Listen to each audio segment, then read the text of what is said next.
কুমিল্লা এবং নোয়াখালী এই দুই জেলাতে আলেম ওলামাদের বসবাস বেশি।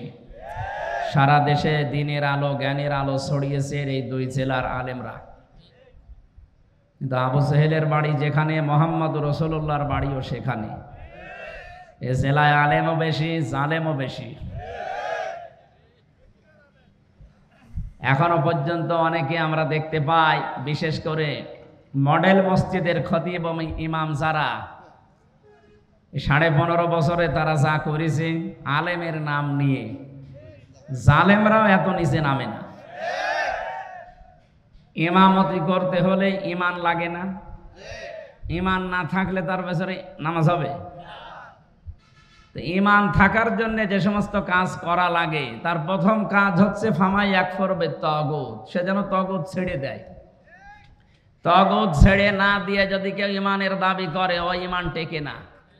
আর তাগুত ছেড়ে দিয়ে ইমানের দাবি করলে ফাকাদ ইসতামসাকা বিল উরওয়াতিল ওয়াসকা লা ইনফিসামা লাহা, সে আমার একটা মজবুত অবলম্বন ধারণ করবে যা কখনো ছিঁড়ে যাবে না। বাংলাদেশে তাকান, যারাই তাগুত ছেড়ে দিয়ে ইমান এনেছে তাদেরকে আপনি 57 দিন রিমান্ডে নিয়েও টলাতে পারেননি। ডক্টর শফিকুল ইসলাম মাসুদ তার জ্বলন্ত প্রমাণ। তারা ইমান এনেছে কিন্তু তাগুত ছেড়ে দিয়ে। যেন বাংলাদেশের ইতিহাসে এতদিন রিমান্ডে কেউ থাকেনি। জনাব দেলাওয়ার হোসেন, আমি রিমান্ডে ছিলাম, যে অফিসার ছিল আসাদুজ্জামান আসাদ, এই কোলাঙ্গার এই শয়তান আমাকে বলছিল যে দেলাওয়ারকে আমি তার গরম করে ওর লজ্জাস্থানে ঢুকিয়েছি, ওর পুরুষত্ব নষ্ট হয়ে গেছে। পরবর্তীতে চিকিৎসার মাধ্যমে আল্লাহ আবার ফেরত দিয়েছে। বলেন তো, এই মানুষগুলো এই যে 67 দিন 65 দিন যারা রিমান্ডে কাটিয়েছে, এত জুলুম এত নির্যাতন, ফুটবলের মতো লাথি দিয়েছে 4-5 জন মিলে একসাথে, এত কষ্ট দিয়েছিল এই ভাইদেরকে, এরপরও তারা এক চুলও টলাতে পারেনি।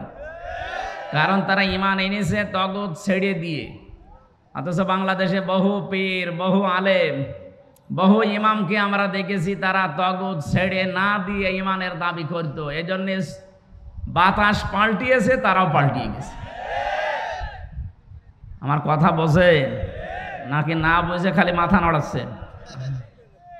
হ্যাঁ, আশা করছি আপনি বুঝেছেন। সুতরাং যাদের ইমানই নেই, মান রাআ মিনকুম মুনকারান ফালিয়ুগায়্যিরহু বিয়াদিহি ফাইল্লাম ইয়াস্তাতি' ফাবিলিসানিহি ফাইল্লাম ইয়াস্তাতি' ফাবিকলবিহি ওয়া যালিকা আযআফুল ঈমান, রাহুল বুখারী। হযরতে আবু সাঈদ খুদরি রাদিয়াল্লাহু তাআলা আনহু থেকে বর্ণিত, তিনি বলেন, কেউ যদি শরীয়ত বিরোধী, মানবতা বিরোধী কোনো কাজ দেখে, সে যেন হাতের দ্বারা এটা বন্ধ করে। হাত মানে শুধু এই হাত না, এটা ক্ষমতার হাত, আইনের হাত, প্রভাব প্রতিপত্তির হাত, টাকা পয়সার হাত। আপনি কি যে জায়গায় আছেন ওখান থেকে এই সমস্ত পর্যায়ে আপনাকে এটা বন্ধ করা লাগবে। যদি এটা না পারেন, মুখ দিয়ে প্রতিবাদ করা লাগবে। এদেশে আমরা অনেকেই মুখের প্রতিবাদের ভাষা ছিল, কিন্তু তারপরেও করি নাই।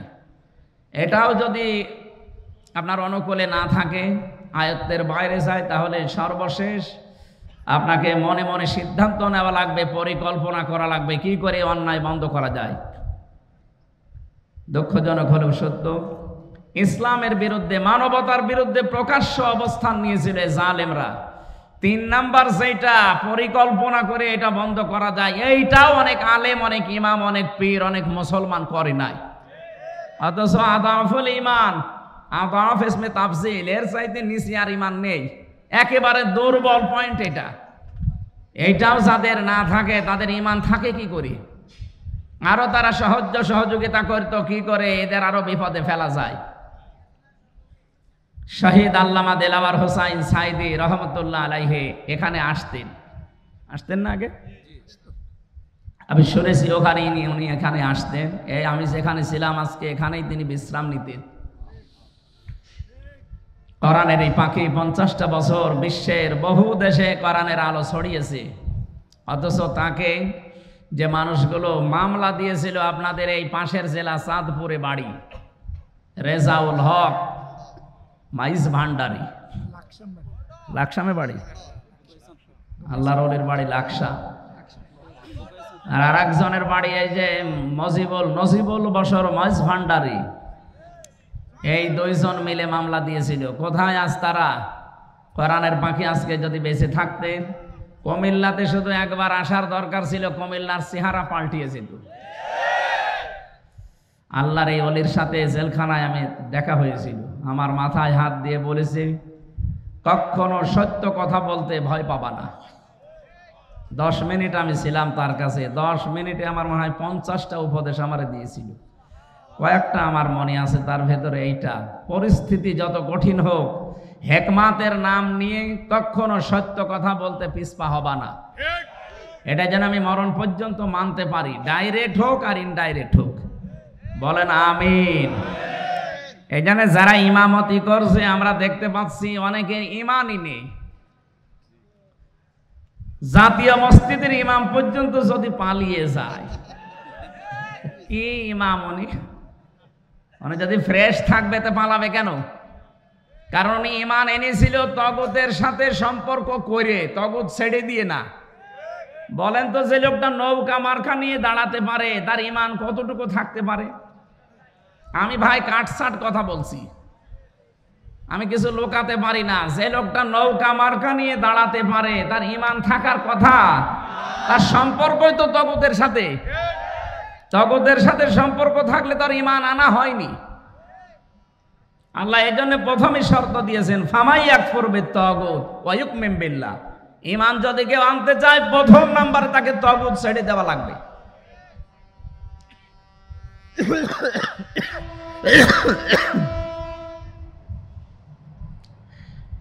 এই জন্য এই ময়দানে আমরা যারা বসে আছি, আমরা যারা ইমান এনেছি, আমরা তগুতের সাথে সম্পর্ক তৈরি করি না, তগুত ছেড়ে দিয়ে ইমান এনেছি। কথা বলেন ঠিক কিনা?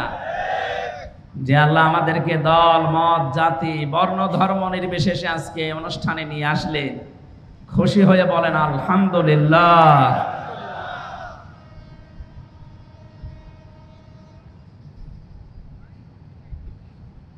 দরুদ আর সালাম পড়ছি আমাদের নবী, মানবতার মহান শিক্ষক মুহাম্মদুর রাসূলুল্লাহ সাল্লাল্লাহু আলাইহি ওয়াসাল্লাম। প্রত্যেকটা বিষয়ে তিনি শিক্ষা দিয়েছেন। বুইস্তু মুআল্লিমান, আমাকে প্রেরণ করা হয়েছে শিক্ষক হিসাবে। এমন কোন দিক আর বিভাগ নেই যেখানে তিনি শিক্ষা দেননি।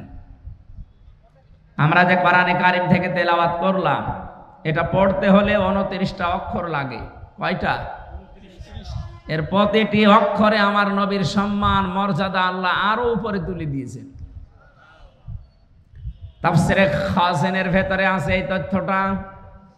আলিফ দিয়ে আমার আল্লাহ জানিয়েছেন আমার নবী আহমদ, তিনি প্রশংসিত। বা দিয়ে আল্লাহ জানিয়েছেন আমার নবী বাশির, তিনি সুসংবাদদাতা। তা দিয়ে আল্লাহ জানিয়েছেন আমার নবী মুত্তাকি, তিনি পরহেজগার। সা দিয়ে তিনি জানিয়েছেন আমার নবী মুদ্দাসির, কম্বলওয়ালা। জিম দিয়ে তিনি জানিয়েছেন আমার নবী জামিল, সুন্দর।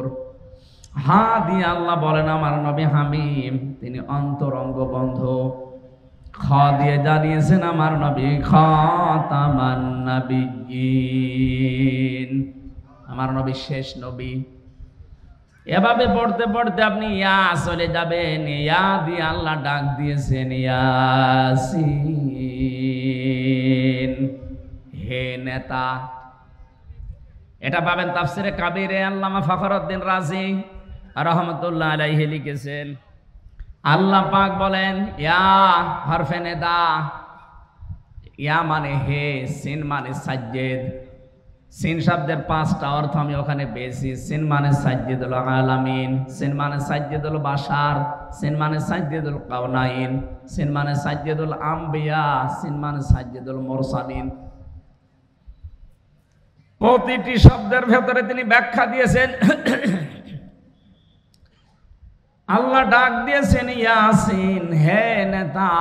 আল্লাহর ঘোষণা দেওয়া নেতা এই দুনিয়ায় একজনই আছে। এটা যদি অনেকে দুনিয়ার বিষয় মনে করি এড়িয়ে যেতে চায় না, এটা দুনিয়ার বিষয় না। এ সম্পর্ক সব আখিরাতের সাথে। দুনিয়াতে যার নেতা ঠিক নেই ওই মানুষটা জাহান্নামে যাবে। সূরা হুদ 12 নাম্বার পারা 12 নাম্বার পৃষ্ঠার প্রথম নাম্বার লাইনের 98 নাম্বার আয়াত। এটা তাফসিরে ফি জিলালিল কোরআনে আছে। ইয়াকদুমু কওমাহু ইয়াওমাল কিয়ামাতি ফাআওরাদাহুমুন নার ওয়া বিইসাল বিরদুল মাওরুদ। বলেন আল্লাহু আকবার। আমি যতগুলো তাফসীরে আয়াতের সাথে মিলিয়েছি এর বাংলা কথা এই, যে দলের নেতা জাহান্নামে যাবে ওই দলের কর্মীরা ওর সাথে জাহান্নামে যাবে। যদিও আয়াতে রুকুটা আল্লাহ ফেরাউন সম্পর্কে দিয়েছেন, ফেরাউন জাহান্নামে যাবে, ওর অনুসারী যারা ওর পেছনে ছিল সবাইকে আল্লাহ জাহান্নামে পাঠাবে। কিয়ামত পর্যন্ত সেই নেতা জাহান্নামে যাবে, ওর নেতৃত্বে যারা চলবে তারাও জাহান্নামী। এবার আপনি নিজেকে প্রশ্ন করে বলেন তো, এটা দুনিয়ার বিষয় হয় কি করে? ইয়াউমা নাদউ কুল্লা উনাসিম বিইমামিহিম, সূরা বানী ইসরাইলের 71 নম্বর আয়াত প্রথম অংশে আছে। আল্লাহ বলেন কিয়ামতে মানুষকে আমি ডাক দেব তার নেতার সাথে। কেন দুনিয়ার বিষয় মনে করে নিজের কপালে আগুন লাগাচ্ছেন? এটা আখিরাতের বিষয়। এইটা আজ আমাদের দেশে ঠিক নেই, এই জন্যই তো চাঁদাবাজি এখনো বন্ধ হচ্ছে না। কি চাঁদাবাজি বন্ধ হয়ে গেছে? আপনি এমন নেতার পেছনে ঘোরেন যে নেতাও চাঁদাবাজ, কর্মীও চাঁদাবাজ। আমি এমন নেতার পেছনে ঘুরি যে নেতা ঘোষণায় দিয়েছে ইসলাম যদি দেশে আসে সর্বপ্রথম বন্ধ করা হবে চাঁদাবাজি। আপনি কিসের নেতা মানেন? আপনার নেতার দিকে তাকালে শয়তানের কথা মনে হয়, আমার নেতার দিকে তাকালে আমার আল্লাহর কথা মনে হয়। কি বেশি বলে ফেললাম? না না, বেশি হয়নি। এটা দুনিয়ার বিষয় মনে করে এড়িয়ে যাওয়ার কোনো সুযোগ নেই। কিয়ামতে বিচার ব্যবস্থা আল্লাহ বানিয়েই ডাকবে আপনার নেতার সাথে। আগে নেতা, এরপরে কর্মী। আপনার বিবেকে কি বলে?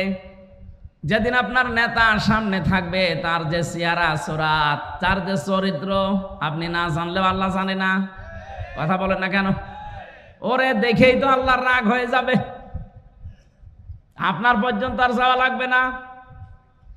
তো সামনে যেটা আছে এটাই তো 2 নাম্বার, তুই মনে হয় 3 নাম্বার।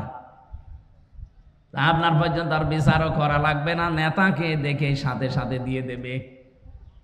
এই জন্য কোরআনে কারিমে আমি যে আয়াত পড়েছি এর পরের আয়াতে আপনি দেখবেন সূরা নিসা 60 নাম্বার আয়াত, 59 নাম্বার আয়াত, রব্বুল আলামিন বলেন ইয়া আইয়ুহাল্লাযীনা আমানু আতিউল্লাহা ওয়া আতিউর রাসূলা ওয়া উলিল আমরি মিনকুম। ওহে যারা ঈমানের দাবি করো, আমি আল্লাহর আনুগত্য করো, আমার রাসূলের ইতাআত করো, আর উলিল আমর তোমাদের ভেতরে যারা নেতা নেতৃত্ব দেয় তাদেরকে তোমরা মেনে চলো। কুমিল্লাবাসী কান খাড়া করে শোনেন, এই যে আতিউ, এটা ফেল, এটা ভার্ব, এটা ক্রিয়া। এই শব্দটা আল্লাহ নিজের নামে আর রাসূলের নামে দিয়েছেন, কিন্তু উলিল আমরের আগে তিনি দেননি। মুফাসসিরিন ইকরাম বোঝাতে চেয়েছেন আল্লাহ আর রাসূলকে মানা লাগবে, কোনো প্রশ্ন করা যাবে না। আরো জোরে বলেন।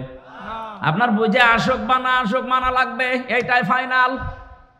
কিন্তু উলিল আমর যারা আল্লাহ রাসূলের পরে দুনিয়ায় নেতৃত্ব দেবে এদেরকে মানতে হলে মাস্ট বি দেখা লাগবে লোকটা আল্লাহ রাসূলকে মেনে চলে কিনা।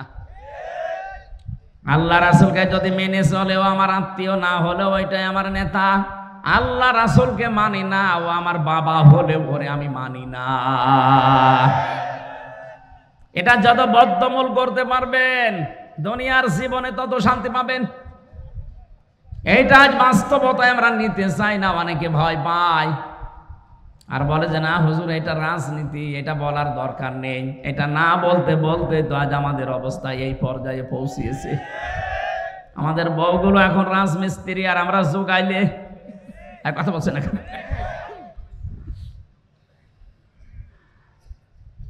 ইয়াসিন বলে আল্লাহ ডাক দিয়েছেন হে নেতা।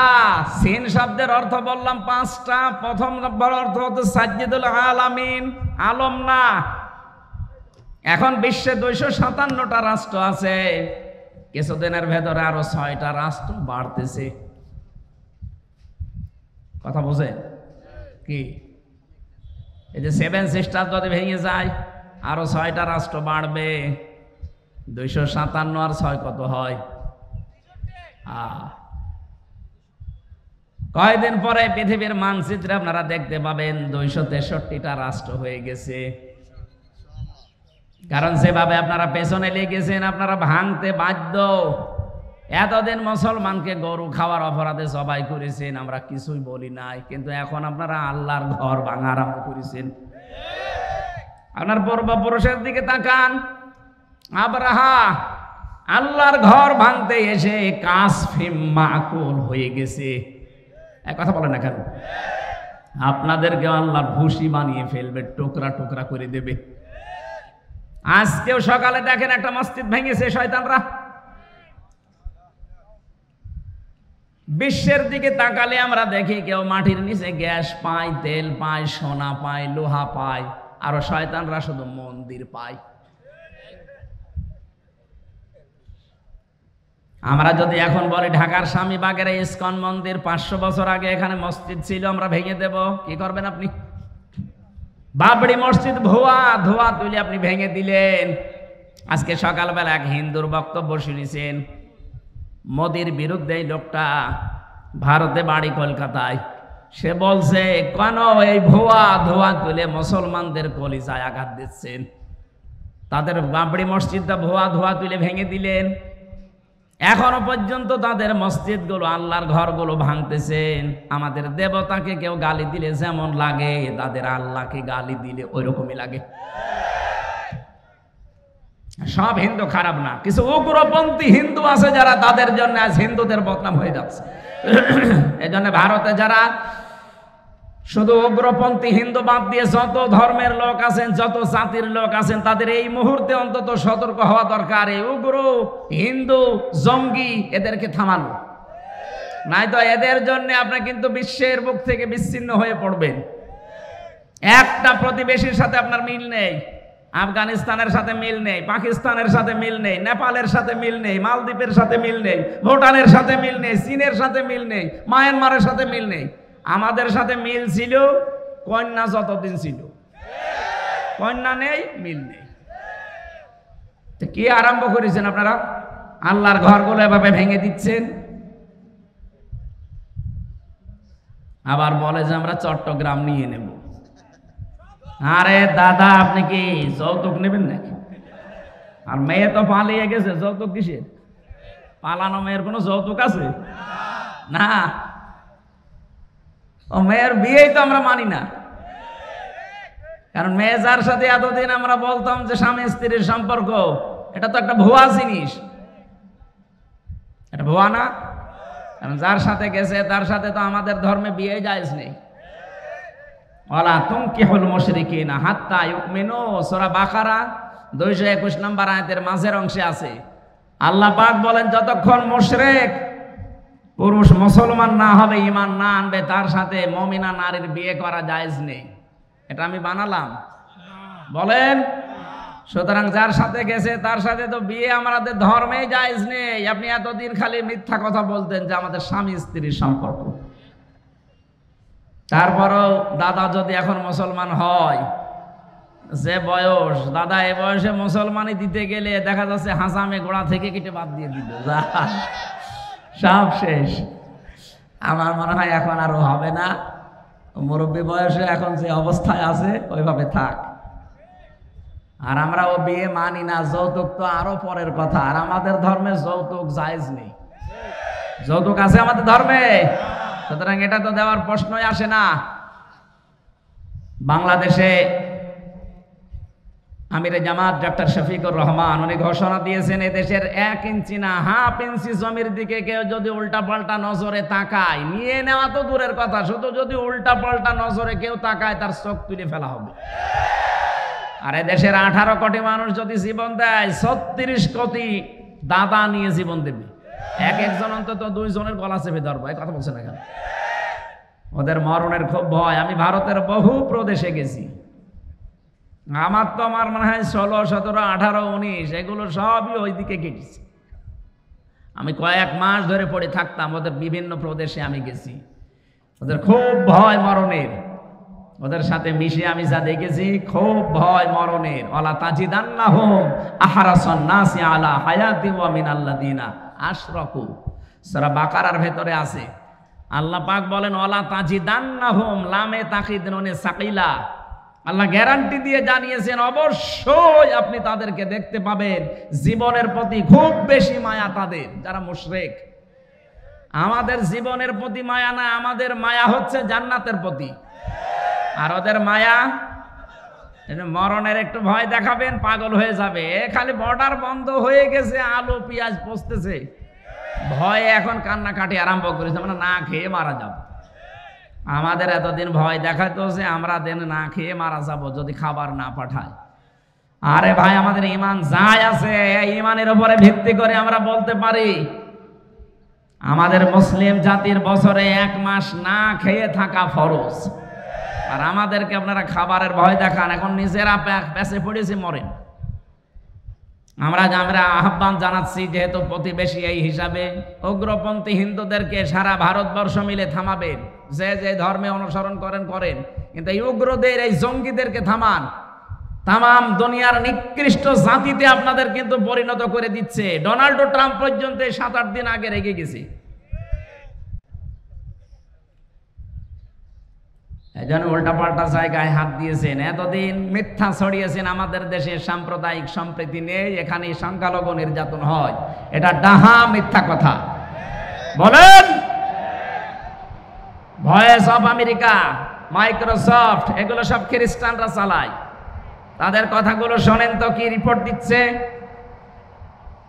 আগস্টের 5 তারিখের পর থেকে আজ 4 মাস হয়ে গেল। এই দিনে সবচাইতে বেশি, এই 4 মাসে, এই 15.5 বছরের ভেতরে যারা অন্য ধর্মে আছে তারা সবচাইতে বেশি নিরাপদে আছে। আপনারা মিথ্যা ছড়িয়ে কি করবেন? এই তো আজ 4 দিন না 5 দিন আগে পঞ্চগড় এবং মাগুরা, এই 2 জেলা থেকে 2টা মহিলা গিয়েছিল ভারতে চিকিৎসা নেওয়ার জন্য।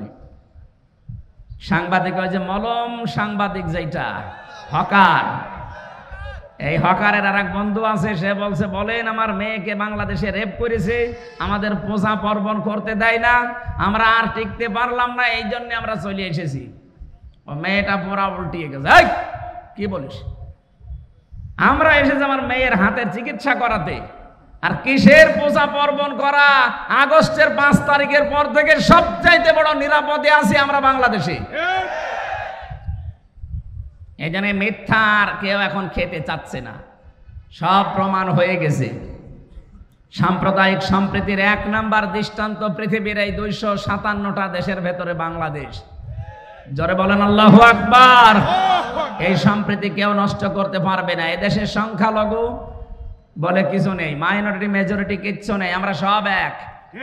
জন্ম যারা নিয়েছি এই দেশে, তারা এদেশের গর্বিত নাগরিক। কথা বলেন না কেন? সুতরাং এই উগ্রদেরকে থামান আপনারা, নয়তো সারা পৃথিবী থেকে বিচ্ছিন্ন হয়ে পড়বেন।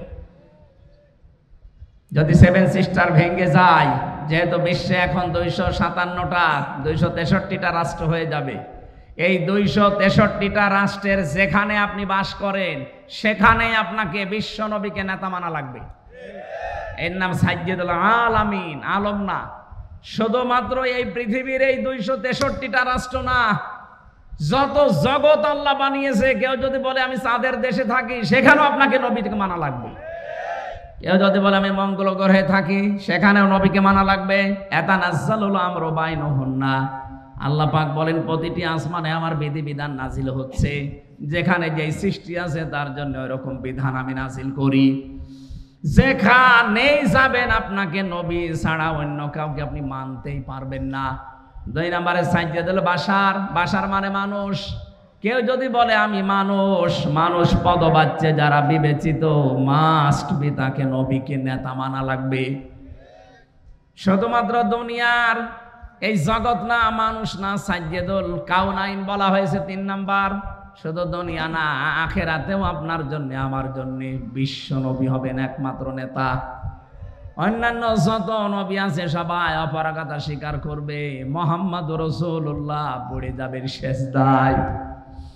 50 বছর কেটে যাবে এক সেজদায়। আল্লাহ পাক বলেন, হাবিব মাথা তোলেন, সেজদা থেকে মাথা তোলেন। আজকে আপনি যা বলবেন, আপনার সব কথাগুলো আমি আজকে কবুল করে নেব। সুতরাং শুধু এ জগতে কাজে লাগছে তা না, মরণের পরও আমার নবীকে দরকার আছে না নেই? এখনো পর্যন্ত যারা রাজনীতি মনে করে কানে তোলা দিয়ে আছেন, কান একটু ছাড়ান, হাত সরান। শুধু দুনিয়া না, আখিরাতেও কাজে লাগবে। যার সিগনেচার ছাড়া, যার সার্টিফিকেট ছাড়া, যার সুপারিশ ছাড়া কেউ জান্নাতের গেটে যেতে, আরো জোরে বলেন। 4 নাম্বারে শুধু আমাদের মানুষের না, উভয় জগতে না, সাইয়্যিদুল মুরসালিন যাদের রাসূল আল্লাহ পাঠিয়েছেন তাদের জন্যও তিনি সাইয়্যিদ। 5 নাম্বারে সাইয়্যিদুল আম্বিয়া, শুধু নবীদের না, শুধু রসুলদের না, সবার জন্য তিনি ছিলেন একমাত্র নেতা। হযরতে মুসা আলাইহিস সালাম এত বড় পাওয়ারফুল নবী, আল্লাহর সাথে কথা বলতেন। তিনি যদি এখন বাংলাদেশে আসে আর কেউ যদি মুহাম্মদ রাসূলুল্লাহকে বাদ দিয়ে মুসা নবীর আদর্শ গ্রহণ করে, নিছক সে জাহান্নামী। কথা বলেন না কেন? কি মনে করেন আপনি বলেন তো? মুসা নবীর মতো এত বড় পাওয়ারফুল নবী এখন যদি আসে, তাকে মেনে নিলে যদি আপনি জাহান্নামে যান, মুসা নবীর চাইতে আপনার বাবা, আপনার স্বামী, আপনার নেতা কি বড় নাকি? কাকে মানেন আপনি? এই মুহূর্ত থেকে দেউলিল আমরি মিনকুম যে ব্যাখ্যা বললাম, আতিউ শব্দটা আল্লাহ এই জন্যে দেননি কারণ আল্লাহ রাসূলকে মানতে গেলে প্রশ্ন নেই, প্রশ্ন করলে আপনার ঈমান থাকবে না। কিন্তু উলিল আমর যারা দুনিয়াতে যারা নেতৃত্ব দেবে আল্লাহ রাসূলের পরে, সে যেই হোক, আগে দেখতে হবে লোকটা আল্লাহ রাসূলকে মানে কিনা। বুঝেছেন কিনা বলেন এ পর্যন্ত? বুঝেছেন? আপনারা বুঝলে শুধু হচ্ছে না, আমার এগুলো তো বুঝবে। যতদূর পর্যন্ত এই আওয়াজ যাচ্ছে, রেকর্ড হচ্ছে, তামাম দুনিয়া ছড়িয়ে যাচ্ছে, সবাইকে উদ্দেশ্য করে বলছে আপনার বিবেকটা কাজে লাগাবেন। আল্লাহ আমাদেরকে বিশ্ব নবী মুহাম্মদুর রাসূলুল্লাহ একমাত্র আদর্শ মেনে চলার তৌফিক দাও, বলেন আমিন। ইয়াউমা ইযিল্লা তানফাউশ শাফাআতু ইল্লা মান আযিনা লাহুর রাহমানু ওয়া রাদিয়া লাহু কওলা। সূরা তাহা 16 নম্বর পারা 18 নম্বর পৃষ্ঠা 10 নম্বর লাইনের 109 নম্বর আয়াতে আছে। আল্লাহ বলেন, সেদিন সুপারিশ কাজে লাগবে না। যার কথা শুনতে আমি আল্লাহ রাজি না হব এবং যার প্র্যাকটিক্যাল লাইফের উপরে আমি আল্লাহ রাজি না থাকব। কুমিল্লাবাসী, নবীজির সুপারিশ যদি আমি আপনি পেতে চাই, আমার জীবনকে আগে পাল্টাতে হবে। জীবন পাল্টানোর যতগুলো নিয়ম নীতি আছে কোরআনে আমি 500 নিয়ম পেয়েছি, তার ভেতরে আজকে একটা বলছি। আমার আলোচনার বিষয় আজকে আমানাত। কি বললাম? বলেন বলেন। মানব জীবনের একটা গুরুত্বপূর্ণ পাঠ এটা। পুরা কোরআনে এরকম 500টা পাঠ আছে, এর ভেতরে আজকে আমি একটা বলছি, আমানাত। শব্দটা শুনতে যত সহজ মনে হচ্ছে, বিষয়টা অত সহজ না। এর ভেতরে আমার মনে হয় দুনিয়া আখিরাত সব আল্লাহ লুকিয়ে রেখেছেন। আমানত এমন একটা গুরুত্বপূর্ণ বিষয়, নবী মুহাম্মদুর রাসূলুল্লাহ জানিয়েছেন কিয়ামতের আগে দৃশ্যটা দুনিয়ায় এমন হবে, মাইকিং করেও একজন আমানতদার মানুষ খুঁজে পাওয়া যাবে না। আমার মনে হয় সেই সময় এখন প্রায় চলে এসেছে। আপনি তাকান, এখন মাইকিং করে একটা আমানতদার মানুষ খুঁজে পাওয়া যায় না। অথচ একটা মানব জীবনের গুরুত্বপূর্ণ পাঠ, নবীজিকে মানুষ আমানতদার এই শব্দটা বলে আরবে ডাক দিত। আমানতদার বলতো না, আল আমিন, আস সাদিক, এমনি এমনি বলে নাই। সে জীবনে এত বেশি আমানতের দায়িত্ব পালন করেছেন, নিজের জামাই হযরতে আলীকে মরণের বিছানায় রেখে গেছে, তারপরও আমানতের দায়িত্ব ভুলে যাননি।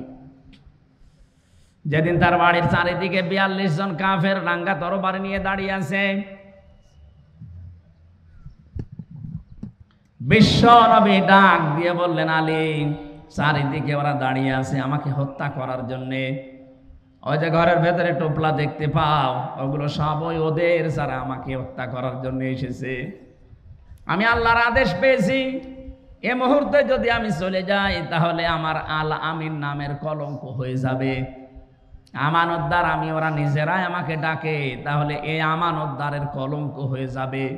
তুমি আমার বিছানার উপরে চাদর মোড়া দিয়ে শুয়ে থাকো, সকালবেলা ওরা এসে যখন আমাকে পাবে না, পাবে তোমাকে। তুমি তখন পাওয়ার সঙ্গে সঙ্গে যেহেতু নেতার ছেলে, তোমারে হয়তো কিছু বলবে না, তুমি সঙ্গে সঙ্গে আমানতের দায়িত্বটা পালন করার পরে 3 দিনের মাথায় মদিনায় আমার সাথে দেখা করবা। ও বাংলার মুসলমানেরা, চিন্তা করেন তো এই কঠিন মুহূর্তে যেখানে জীবন মরণ নিয়ে টানাটানি, সেখানেও নবীজি আমানতের দায়িত্ব ভোলেন নাই, নিজের জামাইকে মরণের বিছানায় রেখে যাচ্ছেন। অথচ আপনি কি করলেন?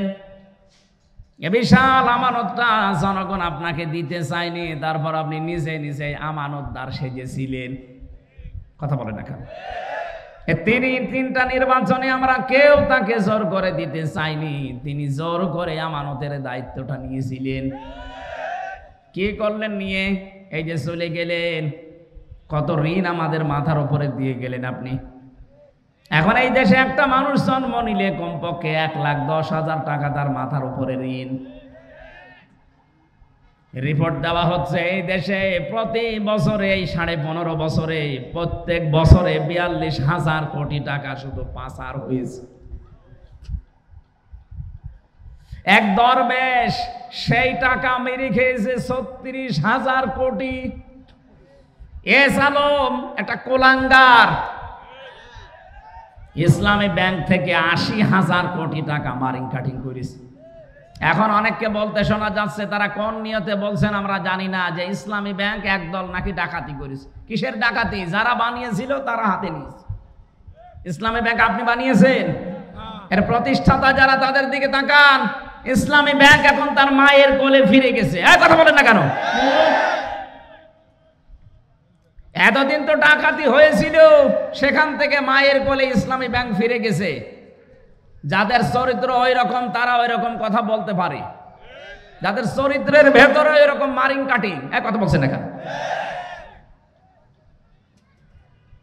আমরা তো ঘোষণায় দিয়ে দিয়েছি আমাদের চরিত্রের ভেতরে কোনো মারিং কাটিং করার অভ্যাস নেই। যদি দেখাতে পারেন যে 1 টাকা কেউ মেরে খেয়েছে, শুধু প্রমাণ দেন। কি করে দেখেন, 2টা মন্ত্রী ছিল, 1 টাকা পর্যন্ত দুর্নীতি করেছে, প্রমাণ আজও কেউ দিতে পারেনি। এরপরে আবার কি দেখানো লাগবে আপনাকে? মানে কিছু দেখান, কি দেখাবো এর চাইতে? মন্ত্রীর জায়গায় থেকে যদি 4 আনা কোনো দুর্নীতি না পায়, এই বাংলাদেশের ইতিহাসে প্রথম যে মন্ত্রণালয় চালানোর পরে আবার কিছু টাকা বেঁচে গেছে, ওগুলো ফেরত দিয়েছে। কে দেবে বলেন? এই কুমিল্লা সাক্ষী কিছুদিন আগে নেতা এসেছিল, 5টা মোবাইল পাওয়া গেছে, সেটা আবার ফেরত দিয়ে দিয়েছে। বাংলাদেশের ইতিহাসে দেখান তো এর চাইতে কি দেবে চরিত্রের মাধুর্যতা? আবার এই ঝঞ্ঝা বিক্ষুব্ধ পৃথিবীতে, যেখানে একেবারে চরিত্র ঠিক রাখাই কঠিন, সেখানে এই মানুষগুলো মোবাইল ফেরত দিয়ে যায়। যেখানে 5,000 টাকার 20,000 টাকার মোবাইল ফেরত দিতে পারে, এরকম মানুষের কাছে কোটি টাকা দিল এরা ফেরত দেবে। আর আপনার কাছে গিয়ে তো মোবাইল ফেরত না, মোবাইলের খাপও ফেরত পাওয়া যায় না। আর আপনি শুধু ফতোয়া দেন, না ইসলামী ব্যাংক ডাকাতি হয়ে গেল। ডাকাতি এতদিন হয়েছিল, এখন তার মায়ের কাছে ফিরে এসেছে। নিজে তো একটা ব্যাংক বানাতে পারেন না, একজন বানিয়েছে, সেটা শুধু কিভাবে মারিং কাটিং করে খাবেন সেই পদ্ধতি আছে। নিজে একটা কিছু তৈরি করে জাতিকে দেখান। একটা সুসও তৈরি করতে পারে না, সে ফতোয়া দেয়। আর এরা কি তৈরি করছে আপনি চিন্তা করেছেন? আপনি ঢাকার দিকে আজ 2-3 দিন যেটা চলছে, অন্য দেশের অন্য বলতে কি বিশ্বের সবচাইতে বড় বড় বিশ্ববিদ্যালয়ের প্রফেসররা এসে দৃশ্যগুলো দেখে তারা আশ্চর্য হয়ে গেছে যে এইগুলো তো করে বাইরের দেশে, আমরা দেখি রাষ্ট্রের পক্ষ থেকে। আর এই দেশে মাত্র একটা ছাত্র সংগঠন এত বড় কাজ করছে, এদের রাষ্ট্রের বাজেট দেওয়া দরকার। দেশ এমনি দাঁড়াবে, শুধু বায়ান দিয়ে দেশ দাঁড়ায় না, কাজ করা লাগে। চরিত্রের সর্বোচ্চ পর্যায়ে তারা পৌঁছাচ্ছে সবকিছু দিয়ে, আর আপনি আদর্শ দিয়ে মোকাবেলা করতে পারেন না, শুধু উল্টাপাল্টা ফতোয়া দেন। জনগণ এখন আর ওই আগের 5 তারিখের আগে নেই, অনেক আগে আগস্টের 5 তারিখ পার হয়ে গেছে। কথা বলেন না কেন?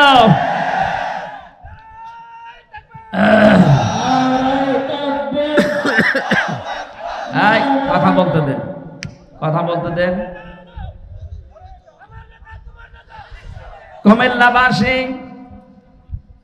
উনি 14টা সুটকেস নিয়ে চলে যাচ্ছে, আর নবীজি বলেন আলী এগুলো নিয়ে গেলে আমার আলামিন নামের কলঙ্ক হয়ে যাবে। আপনি এতগুলো সুটকেস নিয়ে চলে গেলেন, আপনার মুসলমান নাম আপনার হাজি নামের কলঙ্ক হইল না? সারা দুনিয়া থেকে এই যে এখন প্রকাশ হয়ে গেছে আমার দেশের মাধ্যমে, আপনি 14টা সুটকেস নিয়ে চলে গেছেন।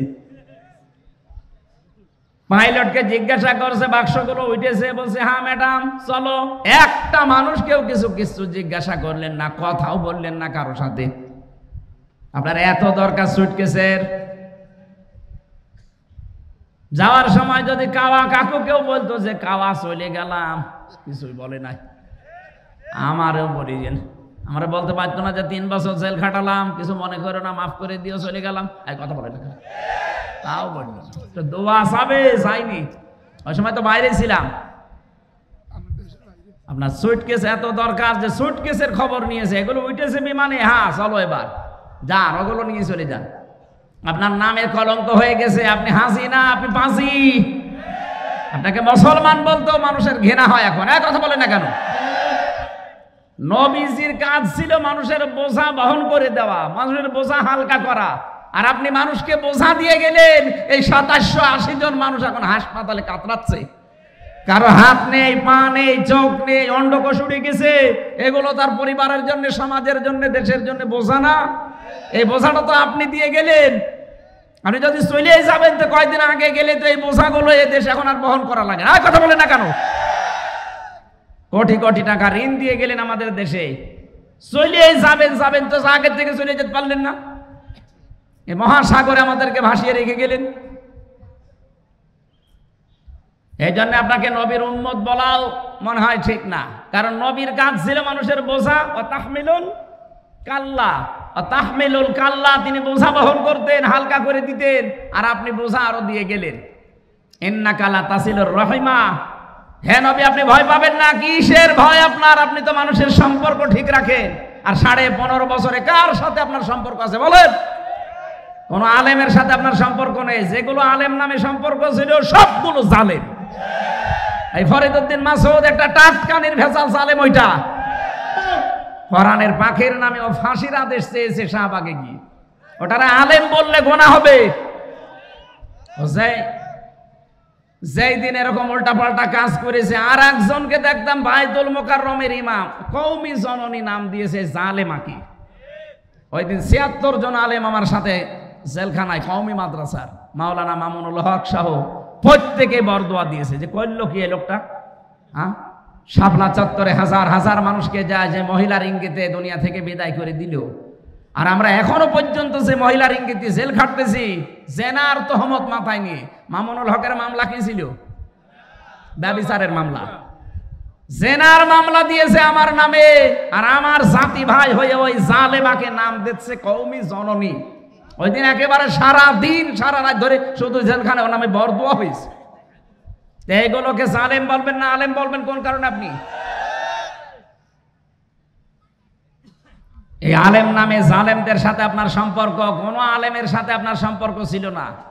আরো আলেমদেরকে ধরে ধরে কাউকে গুম করেছেন, কাউকে খুন করেছেন, কাউকে আটক করে রেখেছেন বছরের পর বছর। নিজে আমার রিমান্ডে বলতো যে অফিসারগুলো যে আপনার কোনো দোষ নেই, আমরা জানি, তে আমার দোষ নেই, আপনারা নিজেরাই বলছেন, এভাবে আমাকে এত কষ্ট দেন কেন? এভাবে টাঙিয়ে রাখেন আপনাকে। আমার মাজায় দড়ি বাঁধা, আমার কাছে ছাগল বেঁধে রেখেছে। আপনি হাসতেছে, আমি আর যাই হয় আমার নামের আগে একটা আলেম লিখা নেই। এক কথা বলেন না কেন? কিয়ামতে আল্লাহ আলেমদেরও যখন বিচার করবেন, হাদিস চারিদিকে ঘিরে নেবেন কুদরতের কাপড় দিয়ে, যেন অপমান বেশি না হয়। আর আপনি অপমান আরো যেন বেশি হয় সেই কাজ করেছেন। কালো কাপড় দিয়ে চোখ বাঁধা, হাত পেছনে বাঁধা, সামনে বাঁধলে তো হয়, পেছনে বাঁধে যেন হাত কেটে যায়। আবার ডান্ডা বেড়ি লাগানো পায়ের সাথে। আমার এমনি শরীর চলে না, 3টা বছরে তো কোনো চিকিৎসা দেননি। এই অবস্থায় যদি হাত বাঁধা, পা বাঁধা, চোখ বাঁধা, আবার মাথায় দড়ি দেওয়া, কি শুরু করেছেন? আবার মাথার উপরে টুপি দিয়ে দিত, হেলমেট, বুকে একটা কিছু দিত যেন কেউ গুলি না মারে। এই যে ভণ্ডামিগুলো শুরু করেছিলেন আলেমদের সাথে, সম্পর্ক আপনার কার সাথে ছিল? দেশের মানুষ আন্দাজে আপনাকে নাম দিত মানুষ কন্যা। যারা সামনাসামনি এরকম প্রশংসা করতো, কই তারা আজকে? আজ সবগুলো আপনার বিরুদ্ধে বলছে। এই যে পলক, কথা বলেন না কেন? ইন্টারনেট বন্ধ করে দিয়েছিল আপনার ইশারায়, পলক এখন সব বলে দিচ্ছে। তাও তো এখনো পলককে ডিম দেয়নি, ডিম দিলে সব বলে দেবে। সম্পর্ক যারা ঠিক রাখে মানুষের সাথে, বিশেষ করে আত্মীয়তার সম্পর্ক, রক্তের সম্পর্ক, তাদের কোনো ভয় নেই। আর যারা এই সম্পর্কগুলো আরো নষ্ট করে, তাদের ভেতরে আল্লাহ ভয় ঢুকিয়ে দেয়। এমন ভয় দিয়েছে দুপুরের খাবার খাবে সময় পায়নি। খালি বলেছিল 5 মিনিট, তারপরও সময় দেয়নি। বলে না সে সময়ও নেই, ভয়তে আগেই পালিয়ে গেলেন। পৃথিবীতে যারা পালিয়ে যায় তারা আবার ফিরে আসে, এরকম ইতিহাস আমি পড়িনি। 805 বছর আগে পালিয়েছিল লক্ষণ সেন, আজও ফিরে আসেনি। এসেছে, চলে গেছে, হারিয়ে গেছে। কিছুদিন আগে আশরাফ ঘানি পালিয়েছিল, ফিরে এসেছে? কথা বলেন না কেন? মালদ্বীপের রাজা পালিয়েছিল, শ্রীলঙ্কার রাজা, ফিরে এসেছে? না, ফিরে আসার ক্ষমতা এখন আর নেই। এই যে আসাদ, বাশার আল আসাদ চলে গেছে, আসতেছে আর, আপনিও গেছেন আর আসবেন না। আপনার কথা মতো অনেকেই দেশকে উস্কানিতে পা দিয়ে বিভিন্ন জায়গায় অঘটন ঘটাচ্ছে। এদেশের মানুষ কিন্তু সত্যি কথা বলছি, এখন আর আগস্টের 5 তারিখের আগে নেই। কেউ উস্কানিতে পা দিয়ে যদি এই দেশকে অস্থিতিশীল করার চেষ্টা করেন, এ দেশটা এখন ছাত্র জনতা আমাদেরকে আমানত দিয়েছে। এই আমানতের খেয়ানত আমরা করতে, আরো জোরে বলেন করতে। গোপালগঞ্জের কিছু মানুষ আবেগে লাফিয়েছিল, এমন পিটানো পিটিয়েছে পুলিশে, প্রশাসনে, আর্মিতে, পেছনে বান্দরের পেছনে মতো লাল হয়ে গেছে। ওই কয়েকদিন শুনলাম যে গোপালগঞ্জ থেকে কেউ যদি ঢাকায় আসে, বাসে আসবে, বসে আসলে 300 টাকা, দাঁড়িয়ে আসলে 1000 টাকা। কুমিল্লার মানুষের তো তার উপরে এমনি একটা রাগ আছে যে বিভাগ দেয়নি। এ বিভাগের মানুষ অন্তত বিভাগ হবে সামনে, যেহেতু এই জেলার মানুষ আবেগে যেন কারো চক্রান্তে পা দিয়ে, উস্কানিতে পা দিয়ে দেশের 12টা বাজানোর চেষ্টা করবেন না। যারা করেছে তারাও থামবে আশা করছি। এদেশে আমরা এখন সব এক, শুধু ওই 14 দল বাদ দিয়ে বাকি আমরা যারা আছি সবাই মাজলুম। এখন যদি কোনো ঝামেলা তৈরি করেন না, জাতি কিন্তু আপনাকে ক্ষমা করবে না। এই জন্য আমানতের দায়িত্ব নবী নিজে জীবন দিয়ে পালন করছিলেন, আর আপনি আমানতের দায়িত্ব পেয়ে সবগুলো নিয়ে খেয়ানত করে চলে গেলেন। আপনি নবীর উম্মত দাবি করতে পারেন না, এর পরের গুলো তো একটাও মানেন না। আল্লাহ রাব্বুল আলামিন বলেন, ইন্নাল্লাহা, অবশ্যই আমি আল্লাহ, ইয়া'মুরুকুম, তোমাদেরকে আদেশ করছি, আন তুআদ্দুল আমানাতি ইলা আহলিহা, তোমাদের যাবতীয় আমানতকে তার প্রাপকের কাছে পৌঁছিয়ে দেবা। এখানে গচ্ছিত যে আমানতটা আছে এইটার কথা বলা হয়েছে। তাফসীরে ইবনে কাসিরের ভেতর থেকে শোনাচ্ছি, হযরতে ওসমান ইবনে তালহা রাদিয়াল্লাহু তাআলা আনহা, তার ঘটনা এই আয়াতের ভেতরে আছে। নবীজি মক্কা বিজয় করলেন, নিজে উঠের উপরে চড়ে তাওয়াফ করলেন, লাঠি দিয়ে হজরে আসওয়াদকে তিনি স্পর্শ করলেন। এরপরে হযরতে তালহা ওসমান ইবনে তালহাকে ডাক দিয়ে বললেন, এই নাও চাবি, কাবার এই চাবি। দরজা খুলে তিনি 2 রাকাত নামাজ আদায় করে চাবিটা দিয়ে দিলেন। বলেন, কিয়ামত পর্যন্ত তোমার বংশের কাছে এই আমানতটা থাকবে। এই আয়াতটা তিনি ওই সময় তেলাওয়াত করে জানালেন, অবশ্যই আল্লাহ নির্দেশ দিয়েছে তার আমানতকে তার প্রাপকের কাছে পৌঁছিয়ে দাও। আমানতের কথা কেন বারবার বলছি? আমার এই জীবনে আমি কোরআনে কারিমে পড়াটা পড়ে আমানত পেয়েছি প্রধানত 27 প্রকার। কত? 27 প্রকার। আপনি কি ঘুমাচ্ছে? 27 প্রকার আমানতকে দুনিয়ায় আপনাকে পালন করে দেখানো লাগবে। তার প্রথম প্রকার আমানত হচ্ছে আপনার জীবনটা। এটা আল্লাহ পাক পক্ষ থেকে আপনাকে একটা আমানত দিয়েছেন, মন মতো আপনি ব্যবহার করতে পারবেন না। এমনকি নিজের অঙ্গ প্রত্যঙ্গ যা আছে একটা নিজে নষ্ট করে ফেলতে পারেন না, এটা আমানতের খেয়ানত হবে। অলা তুহলিকু আনফুসাকুম, সূরা বাকারার ভেতরে আছে আয়াতটা, বাংলা অর্থ হচ্ছে নিজেদেরকে নিজেরা ধ্বংসের ভেতরে ফেলে দিবা না। সুতরাং এই বডিটা যেহেতু আল্লাহর পক্ষ থেকে আপনার কাছে আমানত, এই আমানতটা রক্ষা করার জন্য অবশ্যই এই বডির খেয়াল রাখা লাগবে। যারা এই বডিকে নষ্ট করে ফেলেন, বিড়ি সিগারেট, এরপরে এই যে গাঁজা খেয়ে, মদ খেয়ে, নেশা ভান করে আপনি কিন্তু ধরা খেয়ে যাবেন। এখন থেকে সতর্ক হয়ে যাবেন, আমার এই বডিটা আল্লাহর আমানত, আমি এই বডিটা নষ্ট হয় এমন কোন কাজ বলেন বলেন চোখ আপনার কাছে আমানত, এমন দিকে তাকাবেন না যেখানে তাকালে আমানতের খেয়ানত হয়। আজ অনেক মানুষ আমার মোবাইলে মেসেজ পাঠায়, হুজুর 2 বছর বিয়ে হয়েছে, নিজের বউ আর ভালো লাগে না, অন্যের বউ দেখলে খুব ভালো লাগে। এটা একটা রোগ। এটা কি? এটা ভালো লাগার পেছনে কারণ আছে। আমি 2টা ঔষধ বলছি, এখন থেকে শুরু করে মরণ পর্যন্ত মাত্র 15 দিন একটু মেনে চলেন, দেখবেন 15 দিন পরে অন্যের বউ দেখলে আপনার মেজাজ খারাপ হয়ে যাবে, নিজের বউ দেখলে আপনার আকর্ষণ বাড়বে। কোরআনে কারীম সূরা নূর 18 নম্বর পারা 12 নম্বর পৃষ্ঠার 7 নম্বর লাইনে 30 নম্বর আয়াতে আছে ঔষধ, কুল্লিল মুমিনিনা ইয়াগুদ্দু মিন আবসারিহিম ওয়া ইয়াহফাযু ফুরুজাহুম যালিকা আযকা লাহুম ইন্নাল্লাহা খাবীরুম বিমা ইয়াসনাউন। রব্বুল আলামিন বলেন, নবী আপনি মুমিন পুরুষদেরকে বলেন তারা যেন চক্ষুকে নিম্নগামী করে রাখে পরনারী দেখলে। 14 জন নারী বাদ দিয়ে দুনিয়ায় যে মহিলা আপনার সামনে পড়ুক না কেন, মাস্ট বি আপনাকে চোখ নিচের দিকে করা লাগবে। আপনি একটু 15 দিন মেনে চলেন, মাত্র 15 দিন। 14 জন পুরুষ মহিলা বাদ দিয়ে যত মহিলা দুনিয়ায় আছে দেখলে আপনি চোখ নিচের দিকে করবেন।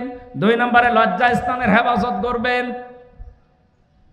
মেয়েরা যদি কারো সাথে মোবাইলেও কথা বলেন, মা বোন যারা শুনতে পাচ্ছেন, প্রথম নাম্বারে আপনার কথা হবে মোবাইলে খুব শর্টকাট কথা। যদি কারো সাথে বলেন, 14 জন পুরুষের সাথে আপনি কথা বলতে পারেন, এই 14 জনের বাইরে যদি কাবা শরীফের ইমামও কল দেয়, আপনি মোবাইলে কথা বলবেন খুব শর্টকাটে। 2 নম্বরে ভাষা হবে রুক্ষ সূক্ষ্ম। কথা বুঝতেছেন? এগুলো না, আপনার কথাবার্তায় শুনে আরো অনেকে দেখি চলে আসে, আপনার কাছে আসতে চায়।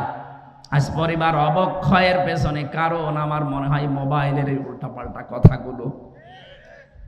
প্রতিদিন দেখবেন অনশন করছে মেয়েরা, 2-3 বাচ্চার মা চলে এসেছে আফসারি সাহেবের বাড়ি। কি অনশন? বিয়ে করা লাগবে কেন? এই মোবাইলের ব্যবহারটা সঠিক হওয়া লাগবে। 15 দিন মাত্র একটু চেষ্টা করেন, 15 দিন পরে একটা অনির্বচন সুখ আপনার মনের ভেতরে আল্লাহ দান করবে। শব্দটা কি বললাম? একটা অনির্বচন সুখ আপনি পাবেন।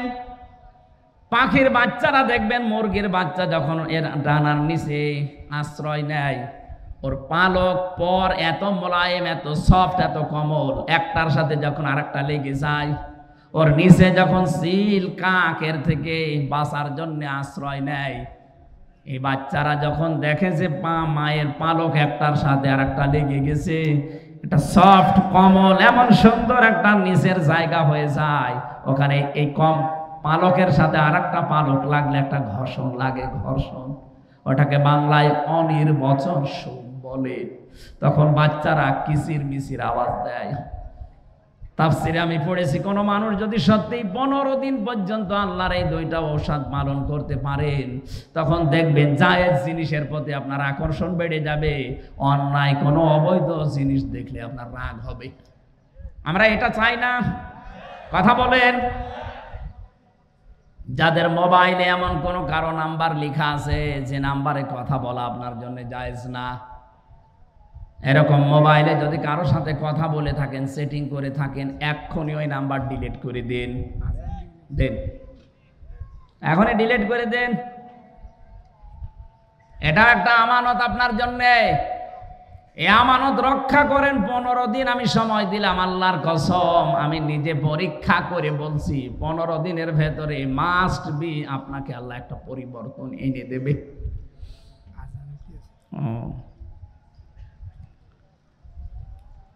আমানতের ব্যাখ্যায় যতগুলো বিষয় আমি পড়েছিলাম 27টা একটা একটা করে বলতে গেলে সময় চলে যাবে। এখন যেহেতু আমার পরে এখনো আলোচক আছে, তারা কথা বলবেন, আর আমার আবার আরেকটা অনুষ্ঠান মাগরিবের পরে আছে।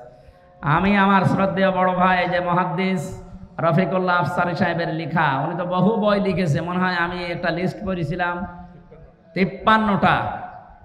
আজকে আমাকে একটা বই উপহার দিচ্ছে, এটা খুতবার বই, জমার খুতবা, এটা সম্পূর্ণ সৃজনশীল খুতবা। আমি বইটা পড়বো, আমি আশা করছি, ভাইয়ের কাছে চেয়েছিলাম, উনি আমাকে উপহার দিয়েছে। আপনারা সুযোগ পেলে বইটা ওনার গাড়িতে থাকতে পারে। শিক্ষিত মানুষ, বিশেষ করে ইমাম যারা, খতিব যারা, তাদের জন্য এটা লাগবে। আমি যেহেতু নিতে চাচ্ছি, আপনারাও নেবেন।